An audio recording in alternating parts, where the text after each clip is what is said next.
Dober dan in lepo pozdravljeni na portalu Info 360. Moje ime je Suzana Kos. V studiu pa danes gostim dva podpredsednika strank. Iz opozicije prihaja podpredsednica NSi, Vida Čadonič Špelič. Na drugi strani pa je gospod Luka Goršek, podpredsednik SD-ja. Obema hvala, da ste se odzvala našemu vabilu. Hvala za povabilo. Hvala. Morda bi začeli naš pogovor z košarico, ki jo je znova dobila predsednica Republike Nataša Pirc Musar. Spet je pogorela tako s svojima predlogoma za guvernerja Banke Slovenije, kot tudi s predlogom za varuha človekovih pravic oziroma varuhinjo. Pa mi povejte, kaj bi po vajinem mnenju veljalo v tem trenutku storiti? Predsednica se sooča s popolno blokado. Mnenja so zelo različna, ali dela prav, ker vztraja, kot ona pravi, pri strokovnosti kandidatov. Na drugi strani je slišati iz poslanskih vrst, da se bo pač mogla sprijazniti, da je ona predlagateljica, poslanci pa odločate. Gospod Čadonič Špelič. Ja, res je, to zadnje, ne. Ona je sicer predlagateljica, ampak poslanci odločajo, bom rekla, ker v večini primerov gre za koalicijo, ki ima večino in lahko ponudi 46 glasov za njene kandidate. Zdaj, tukaj se je dejansko pokazalo, da je politična matematika huda realnost. Verjetno bo morala še in še se usklajevati z poslanci, da bo se na koncu uskladila. Ker dejansko jaz osebno vedno rečem, da je strokovnost pred politično pripadnostjo. Očitno v tem sklicu parlamenta ni to čisto tako, pa ne samo v tem, tudi v preteklosti se je to dogajalo. Jaz mislim, da je ona vztrajna oseba in bo še poskušala.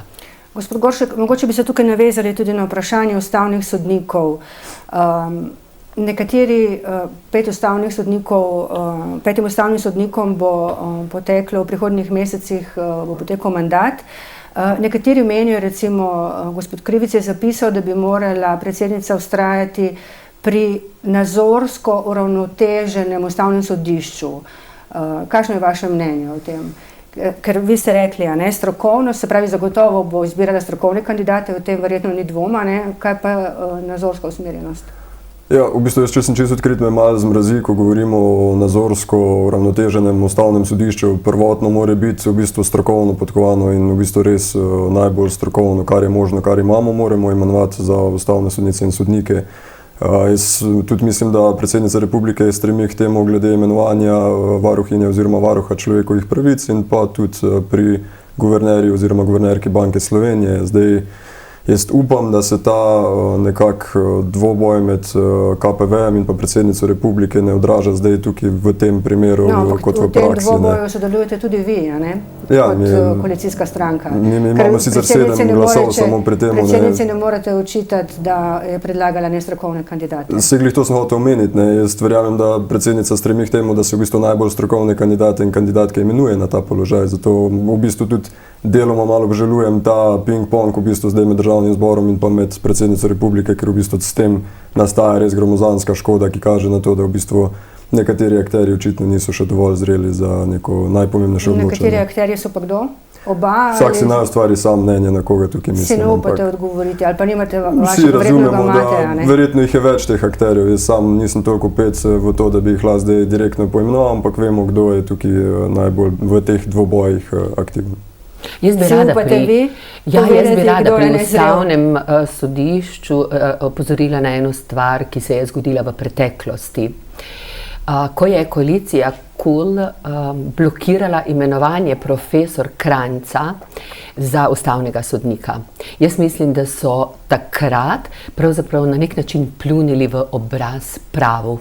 Ker vsi, ki vemo, kdo on je, pa jaz nisem pravnica, vemo, da je definitivno nekdo, ki ga bi morali in ga spoštujejo. Takrat je bilo rečeno, da je preveč desen, to se je govorilo. Takrat je bilo rečeno, glejte, ni Gospod pomembno. Goršek ni hotel odgovoriti, kdo je tukaj zdaj tisti, ki pretirava v svojih pozicijah. Jaz bom pa kar odgovorila. Jaz mislim, da je v javnosti jasno razvidno, kako predsednik vlade in njegova stranka kažeta mišice. predsednici države.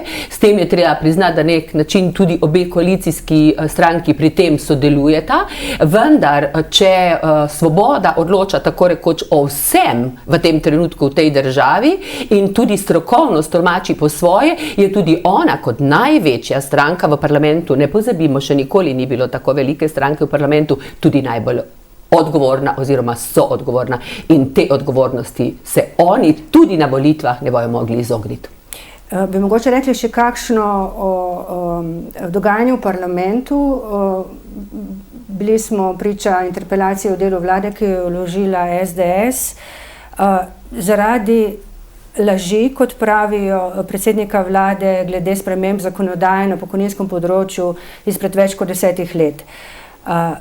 Pojavili so se pa tudi očitki na račun vašega vodje poslanske skupine, to je bilo zapisano na portalu Necenzurirano, ki je pač blizu krogu gibanja Svoboda oziroma Robertu Golobu osebno, da ste vi namenoma pristajali na napačne izračune Evropske komisije glede staranja prebivalstva in tako želeli, da bi se nam pokojnine v prihodnje nižale.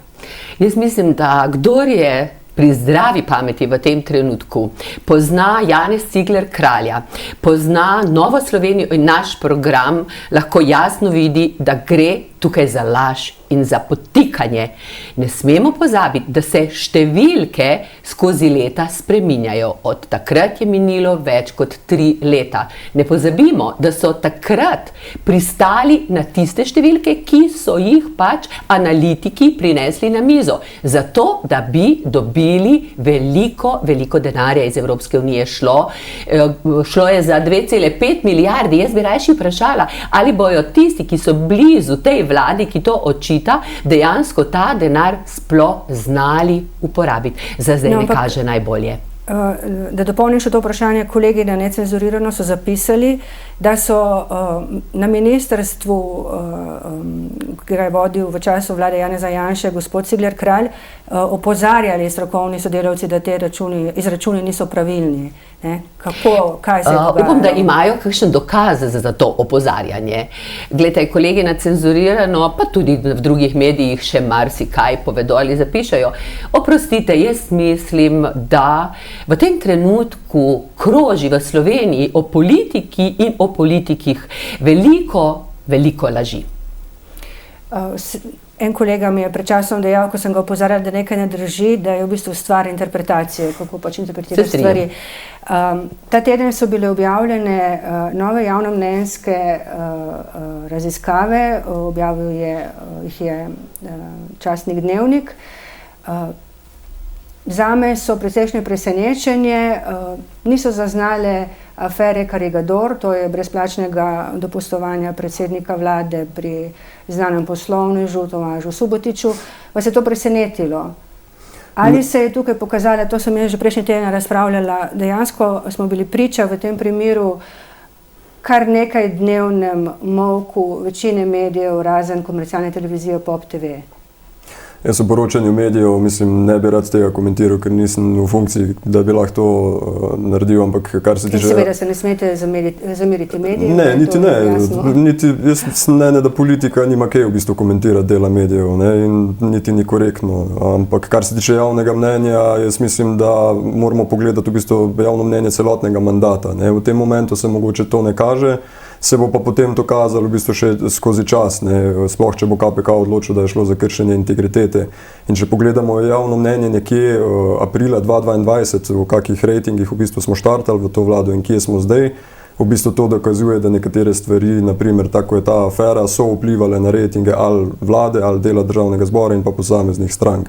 Zdaj, če ta moment mogoče tega javnomnenjske raziskave niso zaznale, še ne pomeni, da nekje do volitev se to ne bo poznalo. Če se bo potem v bistvu skozi naslednji teden ali pa čez recimo 2 tedna, če se pa ne bo, pa tudi, mislim, jaz na primer nisem opozarjal glede teh stvari zato, da bi komorkoli nižal javnomnenjske... Če se zniža javnomnenjska podpora Gibanju Svoboda, se lahko zniža tudi SD-jo, Točno to, ker ste skupaj v vladi. Ampak meni je bilo zanimivo še nekaj. Dejansko ste bili vi oseba, ki je bila iz koalicije najbolj kritična do te afere Karigador, oziroma do odziva politikov do tega dejanja. Kar se mi pa zdi zanimivo, pa je to, da so se takoj potem, ko sem se jaz pogovarjala z vašimi kolegi, in tudi vam sem čestitala, to pač lahko povem, za to, da ste si upali tako odločno kritizirati stvari, ker tega v politiki v bistvu nekaj veliko, je bilo rečeno, da upajo, da se ne bo zgodilo maščevanje. Kakšnega maščevanja se bojijo vaši kolegi v stranki? Medijskega, ne vem, vas bo Robert Golob s čim kaznoval? O čem govorijo? To sicer ne vem, na kaj ciljajo. Zdaj, mislim pa, da vkolikor se stranka Svoboda odloči maščevati, komu se ne meni. To je bilo moje osebno mnenje in pa osebno odločitev, da se bom na tej temi oglasil. Ni bila to kolektivna odločitev stranke, da jaz tak nastopim in se morajo pa seveda vprašati, vkolikor se bo odločili, da bo diskreditirali kogarkoli, ki je bil kritičen na tej temi, mislim, potem dokazujejo s tem, da res 22 leta, ko smo imeli volitve, 3 mesece pred volitvami, niso vedeli, zakaj gre. Se izogibate seveda direktnemu odgovoru, ker vsaj za 2 aferi, ki so prizadele SD, je bilo rečeno, da gre za maščevanje SD-ju, zaradi rasti rejtingov vaše stranke ali zaradi izjav recimo vašega predsednika Hana, na eni, mislim, da tiskovni konferenci po tem, ko ste prodali vaš stavbo, ker je bil vaš sedež stranke dolgo leta. Na tisti tiskovni konferenci ste bili tudi vi in tudi takrat se spomnim, da so se ljudje spraševali, ali se nam bo Gibanje Svoboda maščevalo. Tukaj je bolj treba opozoriti na to, da ko so se te zadeve zgodile, je mogoče recimo temu, kdo izkoriščal medijski prostor, potem, da so se te teme vlekle dlje, kot bi se drugače. Zdaj, če so se potem stvari zgodile zaradi Svobode ali pa nekih povračilnih ukrepov, so pa lahko samo potem neke teorije. Je pa zelo pomembno izpostaviti, da ko so se nam zgodila Litijska in pa Spirit, smo mi šli pred kamere in stvari obrazloževali. Nismo storili tega na tak način, kot je predsednik vlade to naredil, da je nekako se umikal od novinarke, ko ga je spraševala nekatere stvari. In tukaj se razlikujejo neke resne stranke oziroma neke starejše stranke, ki imamo izkušnje, od tistih, ki pridejo v bistvu čez noč, ki nastanejo. Ker nekako dojemamo našo odgovornost, da razložimo stvari ljudem, ki nas bodo volili ali pa ki so nas volili. In vse ne bi rad insinuacije tukaj širil, ali bomo dobili kakšne povračilne ukrepe. Če bomo, naj jih dobim jaz. Veste, o čem govorimo, o kakšnih povračilnih ukrepih? Seveda vem. Jaz bi tako rekla, da edina... Medijskih, a ne, seveda. Tako. Edino, kar imajo, ali pa imamo trenutno politiki v Sloveniji, ko stroka več ne šteje, je naše poštenje in naša integriteta. Ko pa to enkrat zgubimo, potem je konec za demokracijo. In ta vlada ima žal za sabo veliko afer. Zdaj, kako so bile sprožene, ne vem. Kot državljanka nisem vesela, ker vlada mora delati, torej vladati, ne se pa ukvarjati z lastnimi aferami. Zdaj pa še nekaj o povračilnih ukrepih. Naj si gledalke in gledalci ustvarijo sami svoje mnenje. Vendar lahko povem jasno in glasno, da Gibanje Svoboda tudi nas v parlamentu, opozicijo, želi ustrahovati oziroma cenzurirati. Kadar mi postavljamo vprašanja, recimo njihovemu predsedniku vlade, oni protestirajo in izkoriščajo institut proceduralno, da igrajo njegovega odvetnika. Jaz sem zdaj 3. v parlamentu in to se še do zdaj ni nikoli dogajalo. Da bi morala celo opozicija prej dati cenzurirati svoja lastna vprašanja vladajočim. Oni tako direktno jemljejo oblast in zaradi tega so škodljivi in nevarni. Ker danes ustrahujejo nas, ki smo aktivni v politiki, tudi svoje koalicijske partnerje, navsezadnje tudi opozicijo, kar je nedovoljeno. Kar pomeni, da ne razumejo demokracije. Ker recimo tudi Janezu Janši in njegove stranke se očita rezanje kot salamo koalicijskih partnerjev, to mislim, da je bilo povezavi z vami rečeno pred leti, a ne? Jaz takrat nisem bila aktivna v politiki, moram reči pa tako, vsaka politika dostikrat zapade v skušnjavo, da dela malo bolj po svoje. Vendar ta vlada oziroma Gibanje Svoboda je dobila volitve z obljubami, da bo popolnoma drugačna, kot so bile vse vlade do zdaj. Posebno pa vlada Janeza Janše.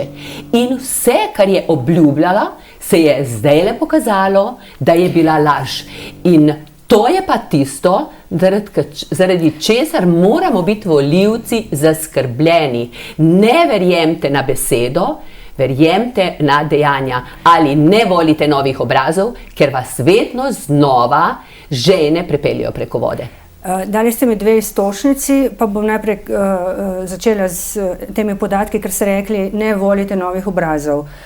Volivci vas ne slišijo, ne, to se sicer dogaja tudi SD-ju kar naprej. Ne. Tudi pred zadnjimi volitvami ste rasli in potem se pojavil nov obraz, Robert Golob in močno zmagal. Ne. Ampak zadnje javnomnenjske raziskave kažejo, da očitno nekaj delate narobe, obe stranki. Ne. Ker še neobstoječa stranka Vladimirja Prebiliča naj bi po javnomnenjski anketi na Medije za Dnevnik imela 7,8% podpore, SD pa 5,8%. Enako velja za vas, gospa Čadonič Špelič, se kaže demokratom Anžeta Logarja, ki je v bistvu novoustanovljena stranka, 10,8% podpore, NSi pa 4,2%. Kdo bo prvi? Bom jaz. Najprej to je ena od anket. Včerajšnja anketa kaže demokratom manj kot Novi Sloveniji, vendar moja prva ugotovitev, da ne ene drugi od teh 2 gospodov, ki ste jih omenili, nista nov obraz na politični sceni, ker sta oba pravzaprav že kar dolgo časa aktivna v politiki, en bolj na lokalnem nivoju, pa na zadnje na evropskih volitvah tudi vse splošno, medtem ko Anže je bil pa res dolga leta član neke stranke. Jaz mislim, da gre zdaj le bolj tako za tipanje terena, bi rekla, s strani volivcev. Je pa zelo povedno to, da je stranka neopredeljenih še vedno velika, ne? Kar pomeni, da moramo, posebno tiste stranke, ki smo resne stranke in imamo zgodovino in imamo tudi iz te zgodovine kaj za pokazati, kaj smo, navsezadnje naredile za te državo, da moramo bolj ali pa še bolj prisluhniti ljudem. S tem, da moram reči, da Nova Slovenija ima eno veliko napako. Ni populistična stranka, ne zna obljubljati tistega, kar v resnici potem tudi ne bi mogla realizirati. Robert Golob s tem nima nobenih težav.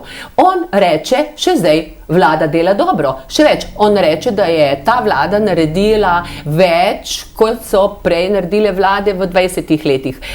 In s tem ne postreže niti z enim podatkom, ki bi stal, kajti vsi podatki so preverljivi.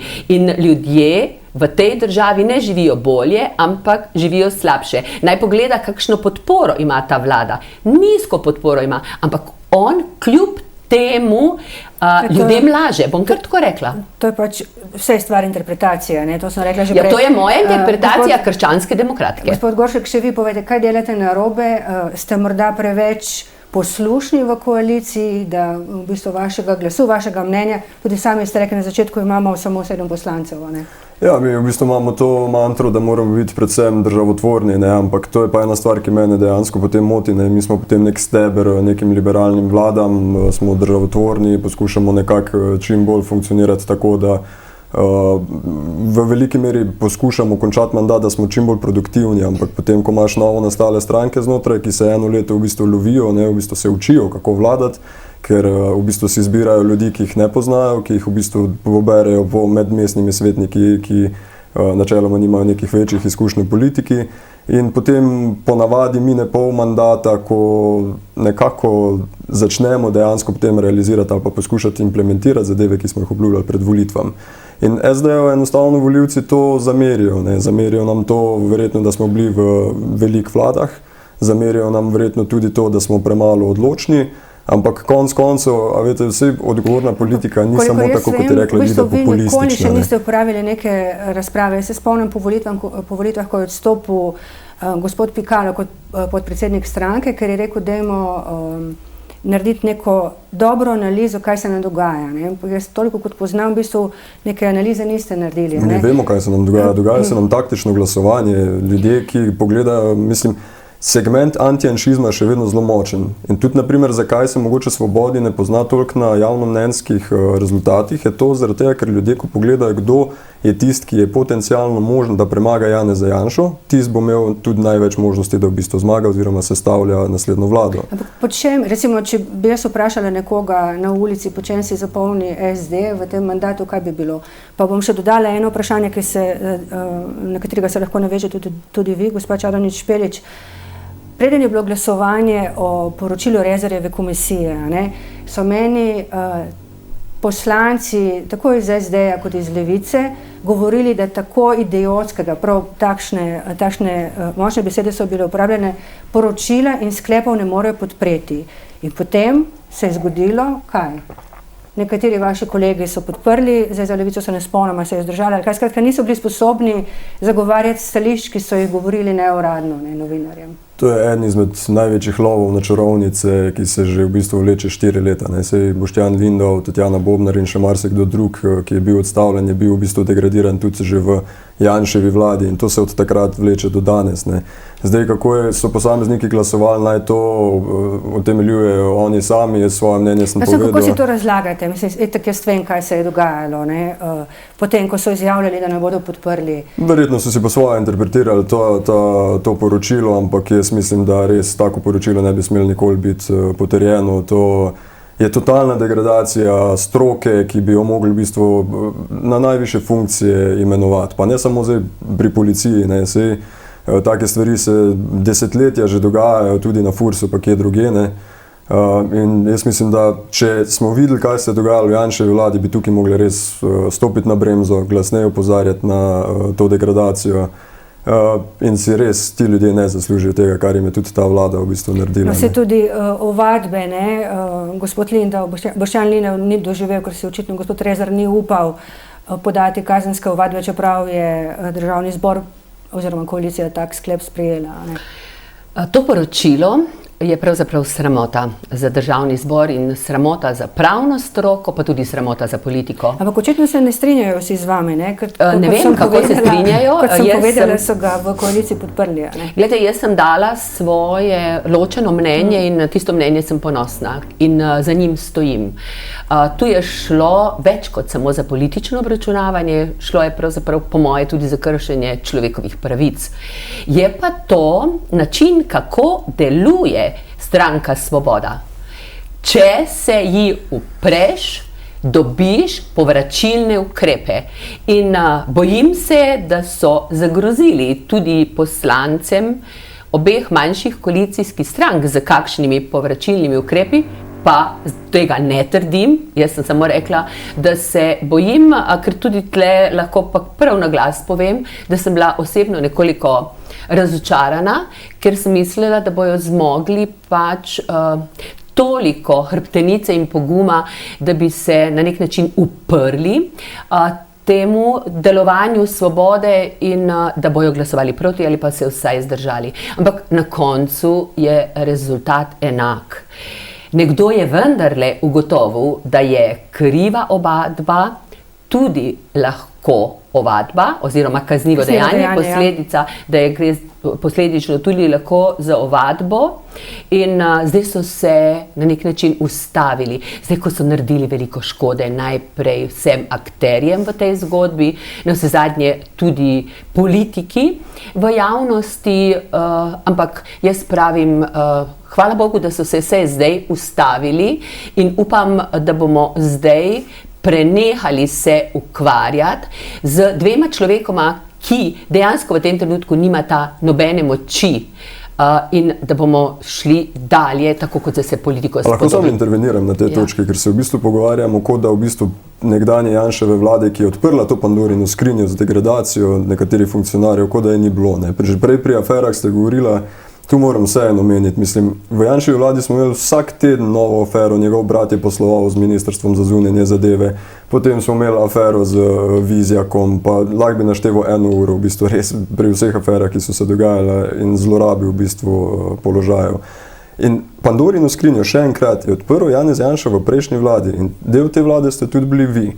Tega se moramo zavedati. Ne? Pač takrat se je v bistvu začel s premeščanjem ljudi v tace, njih zapiranje v neke nepomembne pisarne, potem tudi imenovali se ljudi, ki niso imeli nobenih nikakršnih izkušenj za vodstvene položaje od NPU-ja pa še naprej. Ne? In tukaj se zdaj nekako si želite očistiti tega, da ste bili del vlade in da tudi takrat ste vi bili tiho. Tega se moramo zavedati in zato sem jaz vseeno se zdaj tokrat javil, da ne bi nam potem učitali isto, da smo bili ob vseh teh dogajanjih tiho. Ne.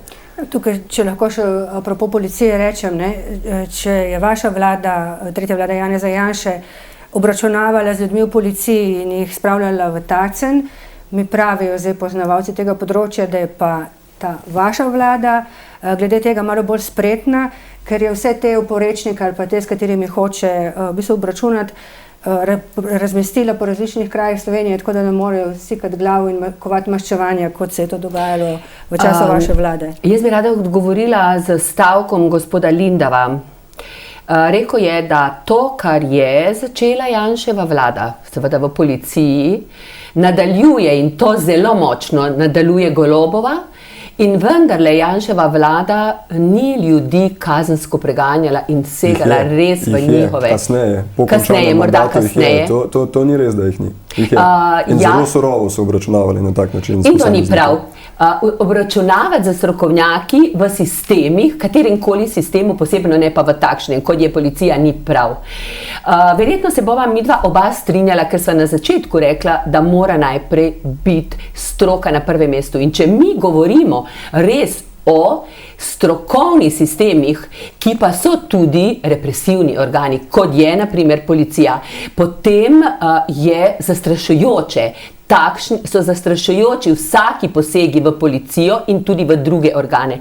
In glede na to, da sem zelo dolgo let bila tudi javna uslužbenka na enem od ministrstvu in sem imela kontakte z drugimi uslužbenci na ministrstvih, jaz vam vendarle moram povedati, da mi pravijo, včeraj sem dobila zadnji mesič, da take politizacije stroke po ministrstvih, kot si privošči ta vlada, jaz bom pa to še prevedla, kot si jo privošči stranka Svoboda, bom kar imela toliko poguma, da rečem, stranka Svoboda ni še delala nobena vlada. Tudi vi ste del te vlade, verjetno tudi veste za to, ampak očitno imamo manjše koalicijske stranke omejene možnosti. Bi pa rada povedala... Robert Golob jih reže kot salamo. Bi pa rada povedala, da naši trije ministri v prejšnji vladi so delali dobro, pa ne zato, ker je to zdaj en pomemben stavek. Tudi Robert Golob govori, da so delali dobro, imeli so rezultate in ko gremo na teren, rečejo ljudje, pridite nazaj, ker ste poslušali nas, teren, poslušali ste ljudi, poslušali ste župane in slišali ste nas. In jaz mislim, da bi tako morali delati tudi sedanji ministri. In nekateri ministri te vlade tudi tako delajo. Ne smemo vseh ministrov dati v en koš. Gospod Goršek, ko sem se odločila, da bom zamenjala službo, ste mi napisali, oba sva padla za svobodo. Kaj ste hoteli povedati? Zdaj, za moj primer ni potrebno komentirati, ga poznam, ampak za vas. To je taka znan rek v tej vladi, da nekdo pade za svobodo, ne, ali so to po javnomnenjskih ali pa pač na tak ali drugačen način. Ne.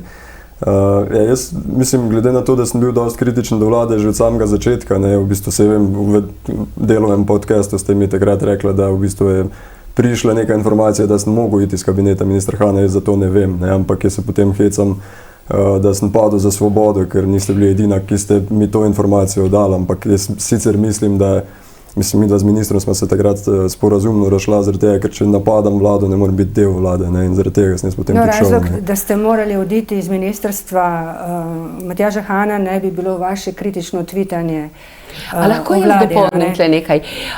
Ko poslušam tole, kdo je padel za svobodo, jaz mislim, da so Slovenci in Slovenke, torej volivci in ta država, padla za svobodo. Bom tukaj dodala nekaj številk. Raziskava Slovensko javno mnenje, ki velja za najbolj relevantno anketo preverjanja razpoloženja ljudi, je zaznala meni zelo zanimive trende pri vprašanju zaupanja v demokracijo. To vprašanje anketarje zastavljajo redno skozi vsa leta in glede na to, da naj bi vaša vlada Sloveniji vrnila normalnost, s čimer se tukaj vaša kolegica iz NSi ne strinja, bom navedla nekaj podatkov. Zaupanje v demokracijo je padlo v 2 letih. Podvojil se je delež tistih, ki so nezadovoljni, delež tistih, ki so zadovoljni, je prav tako upadel, upadla pa je tudi mediana, se pravi, delež srednje zadovoljnih se je pomaknil k nezadovoljnim. In vlada dela dobro. In vlada dela dobro. To je pa potem tisto, ko smo imeli na začetku glede komentiranja javnomnenjskih za posamezne stranke. Ne. To je pomembnejše javno mnenje. To je pa rezultat tega, kar sem skozi govoril in tudi danes poskušal nekako razložiti. Ne. Vsa ta dejanja, ali pač nekako, da se ne odgovarja novinarjem, da v bistvu počnemo isto, kot je prejšnja vlada, dobi na koncu do tak rezultat, ko je v tej raziskavi. Javnomnenjska mogoče ni toliko merodajna, to je veliko bolj v bistvu pomembno, ko vidimo, da ljudje ne verjamejo več v neke demokratične standarde. Tukaj se pa potem resno treba vprašati, kje smo skrenili z neke potine. In glih mi, v bistvu, naša vlada bi mogla tukaj rejtinge nizati više, oziroma bi mogli zaupanje krepiti. In tukaj potem nekako mogoče ljudje bolj razumejo, ko jaz pravim, ne, če smo dali ljudem upanje, ki so pričakovali, da bojo nivoji oziroma standard višji, potem se tega treba držati, ker če ne bomo na koncu prišli do tega, da ljudje ne bojo šli na volitve, ker ne bojo več verjeli v neke demokratične standarde. In to je rezultat tega, ne. In tukaj se tudi po eni strani lahko rečemo, vidi se segment antijanšizma, zaradi tega, ker mogoče ljudje obupujejo nad nekimi demokratičnimi standardi, še vedno bojo pa mogoče tistega manjše zlo volj, kar pa neproduktivno. Zato v bistvu mi bomo z leti potem res prišli na res nek slab politični standard, vkolikor ljudje sprejmejo to, da je to nekaj normalnega in nekaj sprejemljivega. In tu se mora pač to enostavno končati. Mi imamo 7 poslancev v državnem zboru, imamo pa svoj glas. In svojim glasom načeloma lahko v bistvu opozarjamo na stvari, ki se dogajajo, zato da ljudem še vedno povemo, gledajte, nismo vse stranke iste, še vedno nekako se držimo tega, kar smo obljubljali. Ne. Jaz tukaj bi si želel, da bi mogoče kakšna stranka več to počela, pa mogoče kak funkcionar politični, ampak smo, kjer smo. Jaz mislim, da te številke dejansko kažejo, da vlada ne dela dobro in najprej bi se morala vprašati vlada oziroma predsednik vlade, kaj spremeniti v delovanju, da bodo ljudje bolj zadovoljni. Ker vsi, ki smo trenutno v politiki, smo se zavezali na volitvah, da bomo delali v dobro ljudi. Torej, jaz trdim, da je ta vlada, oziroma bom spet uporabila besedo svoboda, ena večjih prevar v samostojni Sloveniji, ker je obljubljala eno, dela popolnoma drugo. In gledajte, ta degradacija stroke, to ljudje zdaj čutijo. Tudi, če ne drugače, podzavestno čutijo, da ni ljudem za zaupati. In če ne zaupaš politiku, če politik ne izkazuje visoke integritete, kako češ potem zaupati demokraciji in kako češ iti na volitve. In to dolgoročno lahko res vodi v razkroj demokracije oziroma vse manjšo udeležbo na volitvah, kar je pa zelo nevarno, ker mi se moramo zavedati, da vsak glas slehernega šteje enako in to je dobro. In ljudje se bojo morali navaditi, da imajo takšno oblast, kot so si jo izvolili. In iz njih delovanja se bojo morali tudi nekaj naučiti. In jaz res pričakujem, da bojo za naslednje volitve res razmišljali, kdo so tudi ljudje, ne samo kaj govorijo in kaj so ti ljudje v preteklosti že pokazali, zakaj jim zaupati. Od medijev, kako bodo to je zelo odvisno od medijev. Glejte tudi to. Ampak počakajte samo, da vam zastavim vprašanje. Doslej, ker govorite, ne, volitve, ljudje bojo prepoznali, kdo dela dobro, kdo govori resnico in tako naprej. Zaradi dvoma v rezultate javnomnenjskih anket ste tudi v NSi oziroma v vašem mislišču oziroma njegovem raziskovalnem centru začeli delati svoje ankete. Ste pa naročili pri eni od agencij merjenje javnega mnenja za vaše interne potrebe, tako da vendarle agencijam tudi nekaj zaupate.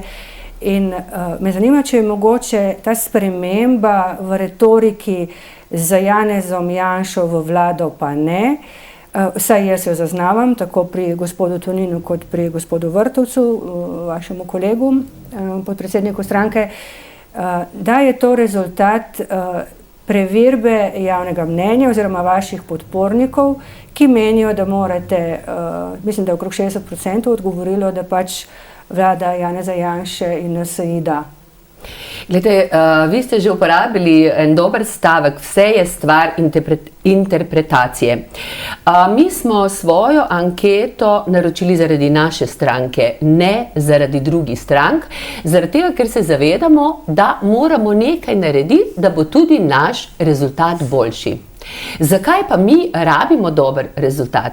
Zaradi tega, da bi sledili svojemu cilju, to je naslednja desna vlada. Pač mi pri nas kot krščanski demokrati pravimo, da po tej neuspešni levi vladi rabimo desno vlado. In do desne vlade se pride z volilnim rezultatom, ki mora dati seštevek 46. In mi se trudimo oddelati svoj del odgovornosti. Ampak vaš predsednik Matej Tonin se je kar dejavno prepiral na omrežju X z SDS-om in Janezom Janšo, da ne govorim o gospodu Janezu Pogorevcu, ki ima tudi zelo ostra stališča. Glede, naš predsednik se ni prepiral. Naš predsednik je odgovarjal na včasih nedostojne, da ne rečem celo lažnive tvite določenih politikov. In je enako vsem politikom nazaj odgovarjal, ker ima veliko odgovornost, ker je v tem trenutku predsednik stranke in mora zaščititi njeno integriteto. In kadar katerikoli politik, naj bo to levi ali desni, laže o naši stranki, o njem in o posameznikih iz stranke, se je Matej Tonin kot predsednik stranke dolžan odzvati z resnico. Jaz sem tako razumela njegove odgovore na določene tvite. Jaz sem pa vas razumela tako, da laže in Robert Golob in Janez Janša. Jaz tega nisem rekla, ne samo ona dva. Glejte, mnogo politikov, to sem pa že prej rekla, se zateka k laži takrat, kadar nima argumentov. In to je slabo. In velikokrat ponovljena laž postane resnica. Zato jo je treba izkoreniniti. Laž je treba iz politike izkoreniniti. Vam bom še nekaj prebrala, pa bom najprej vas prosila, gospod Goršek, za komentar. Predsednik vaše stranke Matej Tonin je na družbenem omrežju X pred prazniki zapisal nekaj, kar se meni zdi precej podobno slogu Janeza Janše. Pisal je, da vpliv na leva omrežja sodstvo iz ozadja zlorabljajo za pregon političnih nasprotnikov. Potem je napisal, da se v zadnjem obdobju kazensko pravo in represivni organi žal vse bolj brezkompromisno uporabljajo za izčrpavanje in onemogočanje politične opozicije. Ali ni to precej podobno? To je v bistvu isto, kot bi tweetal Janez Janša. Če mi zdaj ne bi povedal, kdo je to tweetno, bi verjetno rekel, da je Janša. Ampak, veste, to degradiranje isto v javnosti sodstva in pa represivnih organov, čegar se tudi poslužujejo nekateri v trenutni koaliciji, smo videli, da je tudi kritika na KPK priletela. Mislim, to je izpod nivoja. Tega se res ne smemo posluževati zaradi tega, ker bomo tudi tukaj v bistvu s tem ljudem širimo neke insinuacije, da sistemi ne delujejo. Ljudje potem ne bodo verjeli nobenemu sojenju, nobenim rezultatom sojenja in res, mislim, s tem ne krepimo institucij, katere v bistvu so že predolgo na tnalu z nekimi tviti in pritiski. Ja, jaz bi rada tukaj pa tole dodala. Upam si trditi, da je policija politizirana, namesto depolitizirana. Ampak to govorite verjetno o vrhu policije. Ja, govorim o vrhu policije, ki pa ima seveda svoje lovke vse do zadnjega policaja. nekje na ulici in jih jaz neizmerno spoštujem. Torej, Matej Tonin je to govoril iz lastne izkušnje. Treba je javno in jasno povedati, da je nekaj poslancev Nove Slovenije klicano na zagovor, ker so opravljali svoje parlamentarno delo, to je nadzor nad delom varnostno-obveščevalnih služb. Jaz bom tukaj naredila piko, ker vendarle upam, da ta država je še vedno pravna država in da vsi sistemi niso popolnoma pod vplivom vladajočih in mi si želimo v Novi Sloveniji, da bi vsi sistemi res delovali strokovno in neodvisno in tudi v tem primeru, ki se je zgodil, to se pravi, da so šli moji kolegi na zaslišanje na policijo v Maribor, upamo, da bo dejansko se pokazalo, da policija deluje strokovno in neodvisno in dalje tudi sodstvo. In potem, če se ta zadeva ne bo nadaljevala, boste potem rekli, da vendarle policija ni do zadnjega policista. Jaz že zdaj pravim, da upam, da delujejo neodvisno.